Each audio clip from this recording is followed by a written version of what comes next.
ने क्लियर बोल दिया है कि हम पुरानी जितनी भी इन्होंने कानून लगाए हैं सारे कानून हम रद्द कर देंगे। क्या बात कर रहे हैं? धारा 370 हम दोबारा बहाल करेंगे। पहले सुनते जाना भाई साहब। बिल्कुल। तिरंगा लगा था, आजाद कश्मीर का झंडा आएगा। आतंकवादी जितने भी बंद थे हम उनको चेक करके बाहर करेंगे। साले का खोपड़ी तोड़ साले का। जिनके ऊपर भी नुकसान हुआ है, जिनके मकान तोड़े गए हैं, उड़ाए गए हैं, उनको हम मुआवजा देंगे। ऐसा नहीं लगता देश के अंदर कि अगर देश विरोधी कोई काम करे तो उनको कांग्रेस जो है कहती हो कि हम दो हमारे दो और बच्चों को भी अपने जीन दो। अरे कहना क्या चाहते हो? ऐसा नहीं लगता आपको कि चुनाव में नेता जो झूठे नेता है इस देश के कौन है वो सब नेता है? सब में कौन बिल्कुल सब, हर पार्टी का नेता। अब दोस्तों यहाँ पर आप देख सकते हैं कि ये भाई सभी पार्टी को झूठा बोल रहा है, न कि किसी एक पार्टी को इसने टारगेट किया। उसके बाद भी ये दिल्ली का दीपक जबरदस्ती इनसे बुलवाना चाह रहा है कि बताओ कौन है झूठा, मोदी है या योगी है। इस तरीके से ऑन कैमरा इनको डराने की कोशिश कर रहा है। बात तो सही है। चुनावी योगी अरे भाई हाँ बिल्कुल करवा ले, फोकस कर।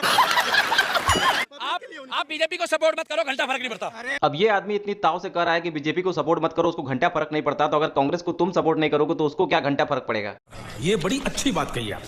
भाई मैं कह रहा हूँ मैं किसी पार्टी का नहीं, मुझे सिर्फ अपने देशवासियों के हक अधिकारों के लिए। अच्छा अगर बीजेपी को वोट नहीं दोगे तो बीजेपी हार जाएगी। अरे भाई मैं कह रहा मैं तो दूंगा, तू रोक देगा मुझे बीजेपी से वोट देने से? नहीं। आपको झंडा तिरंगा प्यारा है। शब्दों से मालिक तेरे से ज्यादा सीनियर है हम यहाँ इस फील्ड आप में। मेरे से ज्यादा सीनियर हो। हाँ बिल्कुल। क्यों हिला डाला ना? बताओ कि बीजेपी की सरकार बनेगी या कांग्रेस की बनेगी और आजाद कश्मीर का झंडा होगा या कश्मीर में तिरंगा होगा?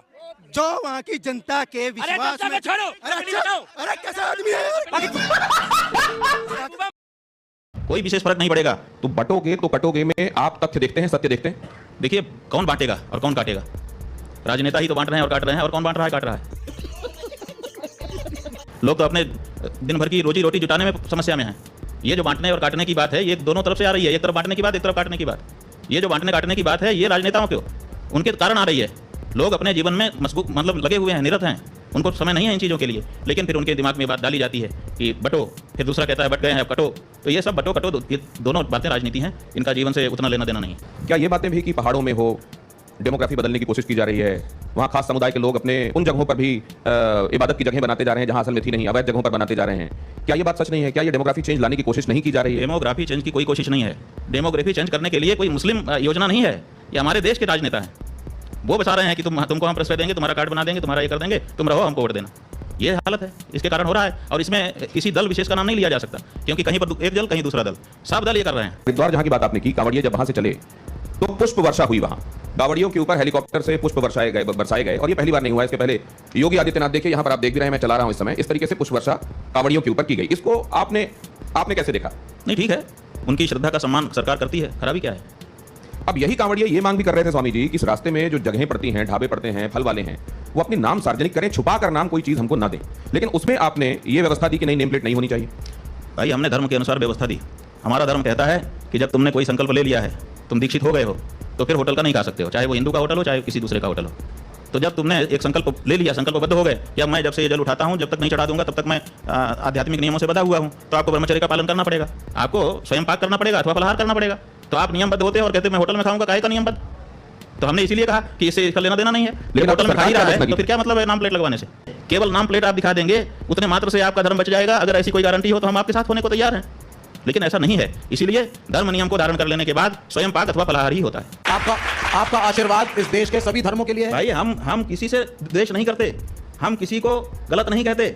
हम कहते हैं कि उनका अपना तौर तरीका है, अपने तौर तरीके से रहें, हमको चुभने वाली बात न करें। क्यों? क्योंकि साथ रहने का मतलब है कि एक दूसरे को चुभने वाली बात नहीं करनी चाहिए, ये हम कहते हैं। लेकिन इसके कारण उनके कारण उनको साथ में रहना है, इसीलिए हम अपने धर्मों में परिशोधन कर लें, इसकी हमको जरूरत महसूस नहीं होती।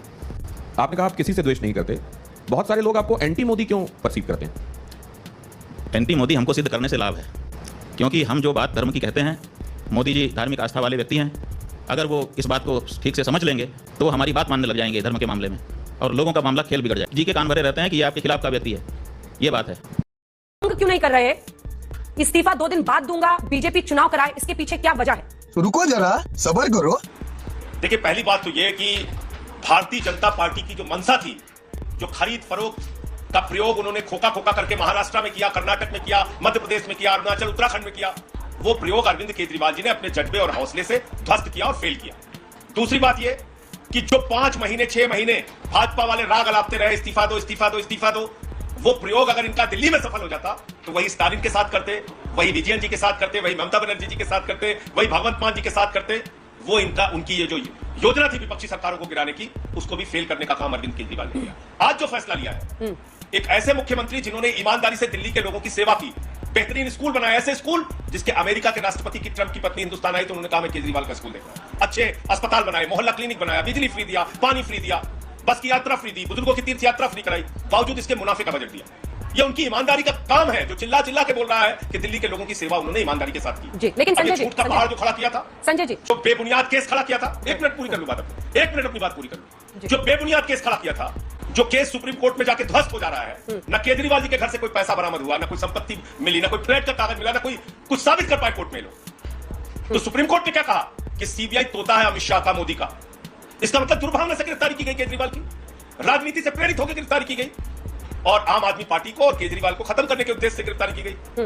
ये तो सुप्रीम कोर्ट के फैसले से साबित होता है। अब हम जनता के बीच में जा रहे हैं ये कहने के लिए कि आप हमारे मालिक हैं लोकतंत्र के, आपको तय करना है और मुझे पूरा भरोसा है केजरीवाल की ईमानदारी पर दिल्ली की जनता प्रचंड बहुमत से मोहर लगाने का काम करेगी। ठीक है, ये टिप्पणी तोते वाली तो जरूर सुप्रीम कोर्ट की तरफ से हुई संजय जी, लेकिन जस्टिस सूर्यकांत और जस्टिस भुइया दोनों ने ही सीबीआई की गिरफ्तारी को सिरे से अवैध नहीं ठहराया। लेकिन वापस असल सवाल पर आते हैं जिसका जवाब नहीं मिला। इस्तीफा दिया, सहानुभूति कार्ड है क्या? क्योंकि विधानसभा भंग नहीं कर रही। ये आशुतोष जी आपके पुराने साथी बैठे हैं।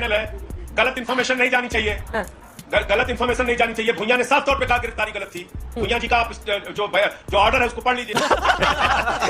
बिल्कुल टिप्पणी की उन्होंने, लेकिन जस्टिस सूर्यकांत ने कहा कि इसमें कोई गलती उन्हें नहीं दिख रही। वापस इशू पर आते हैं, विधानसभा भंग ना करना। अब आपके पुराने साथी आशुतोष जी यहाँ बैठे हुए पूछ रहे हैं कि विधानसभा भंग करके लोगों के बीच क्यों नहीं जाते? अपना घर छोड़कर, जिसे बीजेपी शीश महल कहती है, वहां से निकलकर जनता के बीच में क्यों नहीं जाते हैं, जैसे एक वक्त पर अपने आप को आम आदमी पार्टी का नेता कहते थे? देखिए, ये भारतीय जनता पार्टी है।